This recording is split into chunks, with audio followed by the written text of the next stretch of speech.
Vamos dar uma pausa na minha série Astero Spoiler para falar de um quadrinho muito pertinente nessa semana, que é Quem é o Pantera Negra?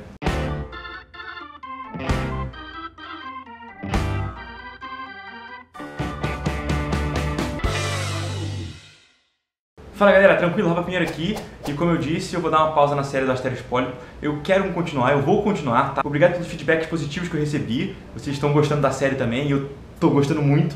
Mas agora acho que vale a pena, por causa do filme, falar um pouquinho sobre Quem é o Pantera Negra, que é um quadrinho do Hudlin e do Romita Jr., e que foi uma das inspirações para esse filme que está no cinema agora.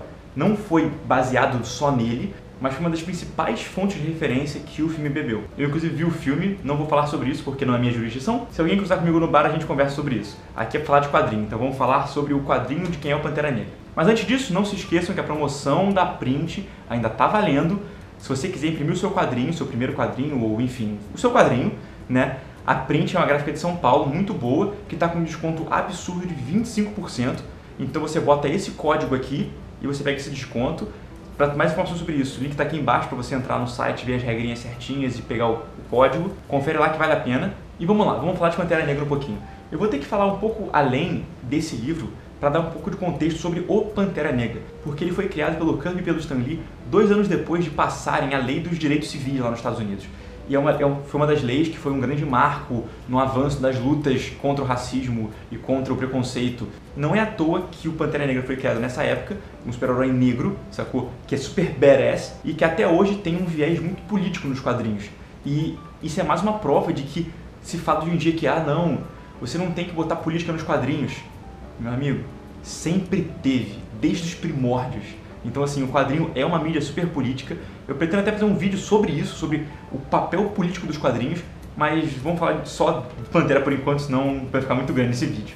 Inclusive, na época que essa série saiu aqui, algumas personalidades importantes, o Zig Marley e o Ice Cube, elogiaram essa série pelo papel relevante que ela tem, sacou? Não só de representação do herói negro, mas realmente do viés político que ela apresenta. Ela fala sobre racismo, ela fala sobre imperialismo, ela fala sobre a relação abusiva dos Estados Unidos com os outros países. Ela vale a pena, além de todo o resto, também pelo comentário social que ela faz. Não é no sentido de que, não, os africanos e os negros são os heróis sempre e os vilões são sempre americanos e tal. E eles fazem algumas piadas com os franceses e, particularmente, isso me dá uma certa satisfação, tenho que admitir.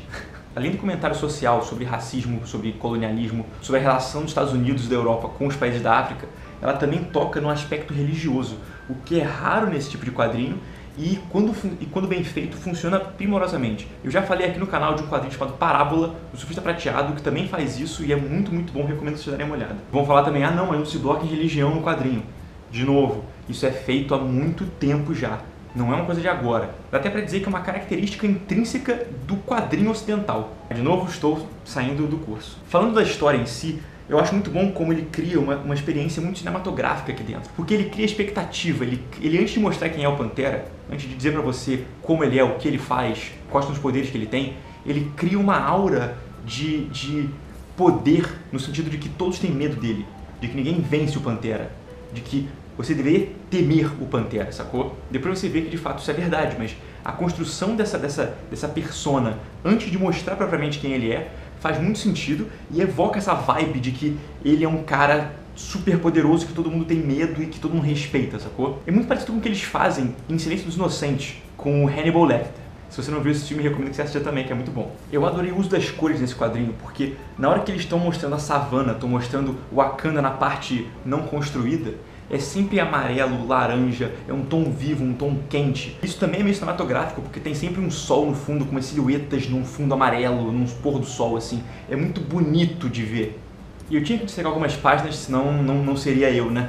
Então, na página 6, tem uma cena muito legal, onde eles colocam a geometria bem clara. Eu sempre falo sobre como a geometria guia o nosso olhar pela página. Essa página aqui mostra exatamente isso. Como as lanças estão levando você para o canto do primeiro quadro, depois elas voltam para o outro quadro, e aí as silhuetas das lanças no chão, junto com a inclinação do corpo do cara, te leva de novo para o quadro de baixo, e aí o próprio cara te leva para o último quadro. Isso é sensacional e é um uso excelente de condução do olhar. Nessa página aqui, como eu falei que na África, nas partes da savana, tem essa cor bem amarelada, repara que toda a página tem uma paleta bem específica, bem quente. E aí no penúltimo quadro, quando o outro personagem fala com ele um negócio que ele não gosta, ele olha para trás E pra dar essa vibe de que ele tá irritado, de que foi um comentário idiota, ele precisa fazer uma cara de emburrado. Só que ele já tem uma cara de emburrado desde sempre. Então eles usaram aqui uma mudança de paleta. Esse quadro é o único quadro da página que não é quente, é um quadro frio. Ele gelou o desenho para passar a sensação de que ele ficou irritado, de que ele ficou tipo... As cores sendo usadas como recurso narrativo e não só como fazer ficar bonitinha a página.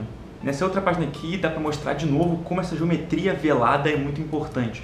Repara que sempre tem um elemento de destaque levando o seu olhar para os lugares. Começa pela nave, tem esse jato que fez a nave levantar. Esse jato leva para você para a cabeça do T'Challa, onde ele está falando, e onde tem essa nave no quadro anterior, indo para trás, te levando para a cabeça do outro cara, que eu acho que é o tio dele, se eu não me engano, e te levando para essa cortina de fumaça que vai te levar à parte de baixo do quadro, onde os caras estão correndo para o lado do quadro seguinte. Então o Romita sabe usar muito bem essa geometria em favor da narrativa, em como mostrar para onde você tem que olhar sempre. Isso é muito importante, cara, porque apesar de quando você está lendo isso, você não vê isso de primeira, você não está lá olhando, olha só a narrativa, olha só como a geometria aconteceu aqui, a sua leitura fica muito mais fluida quando a geometria é usada da forma certa, é usada em favor de contar uma história. De forma muito assertiva, colocar uma geometria que leva você para o lugar certo da página. Mas nem tudo são flores, eu preciso reclamar de uma coisa nesse quadrinho, porque é o meu problema com o super-herói, cara. Eu realmente tô velho, eu acho, eu tô muito chato. Mas em dado momento da história aparece um monte de gente, um monte de superpoderes, um monte de...